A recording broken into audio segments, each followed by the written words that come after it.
Arslan Hidayat, he joins us live from Bahrain. Thanks for joining us on the program. You know, we just heard from Victor Gao there denying these accusations. China continues to deny that these are prisons, but there is overwhelming evidence, including these leaked documents, that they're anything but re-education camps, as China claims. What do you make of China's continual denial? Well, again, just thank God these leaked documents have come out, because they confirm what we have been saying over the past couple of years. They reaffirm and they confirm these political brainwashing or ideological brainwashing centers, which I call them, in an attempt, a subversive attempt to, if I should say, baptize these Uyghur Muslims into following communism and Marxism, to make that as their religion, and in a way worshipping Xi Jinping as their God. And it's clear to see from these documents that the orders come all the way from the top, from Xi Jinping as the puppet master, all the way down to the lowest of the low officials in each and every township within occupied East Turkestan. We heard Victor Gao say that this is China's own internal affair. Why do you think other countries have been slow to act over this issue? Do you think that's the reason why they're just letting China take care of it and they're staying out of China's business? Well, there are two parties here. There are countries which are second or third world countries that need China's economic and strategic help to uplift their own economies. And there is another camp, first world nations, which use the Uyghurs' plight, unfortunately, to gain economic and trade deals. And we are, the Uyghur issue is kind of being used as a pawn now, but through these leaked documents, the world has now a choice whether to take real action once and for all, or to just keep on going. And I think China is also ready to see what the world is going to do on this.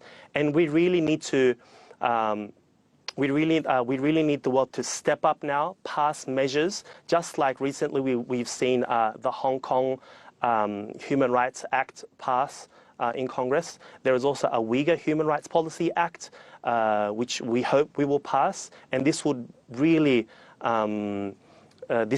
be for us a proof of real action taken from the free world. What do you make of these leaks that have come out recently from the Chinese government? Do you think that shows weakness or cracks in the Chinese President Xi Jinping's leadership? Well, we have seen, I've gone through some of the reports, and it shows that the Chinese Communist Party at the top were not actually satisfied with how the Xinjiang authorities were dealing with the Uyghur people, and that there were 12,000 separate investigations taken, and that Xi Jinping was not happy with how things were dealt, and that things needed to be harsher, and that no mercy should be shown. In effect, that there was a party official who was the head of Yarkand township by the name of Wang Yongzhi, and he had secretly released 7,000 detainees because he felt that it was causing more ethnic tension between the Uyghurs and the Han, and he eventually was punished for doing so. And it shows that traditionally, with even myself, I thought that every CCP official, Communist Party official, had no heart, but it shows that there is some sort of dissatisfaction or non-compliancy that is happening within the Chinese regime.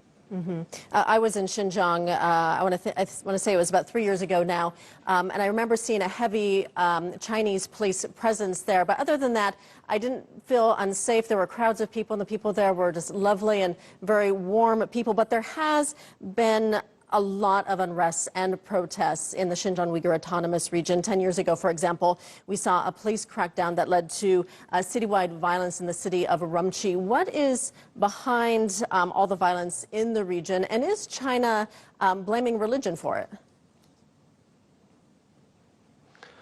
I would love to kind of agree with what Victor Gao said.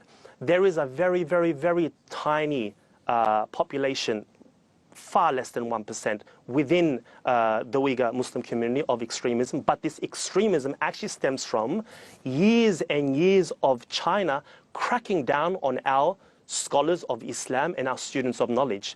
They lock up anybody who teaches the true Islam. Once they lock up the real imams and the real scholars, and some of them have been actually killed and executed, people have actually gone and taken our holy book, the Noble Quran, and have interpreted it for themselves and may or may not have taken some action. But again, this stems from getting rid of knowledge. Now, China talks about educating the people so that they become good citizens of China. If you hadn't gotten rid of our real scholars, our real educators in the religion of Islam, this wouldn't have happened in the first place. Okay, we'll leave it there. Arslan Hidayat joining us from Bahrain. Thank you.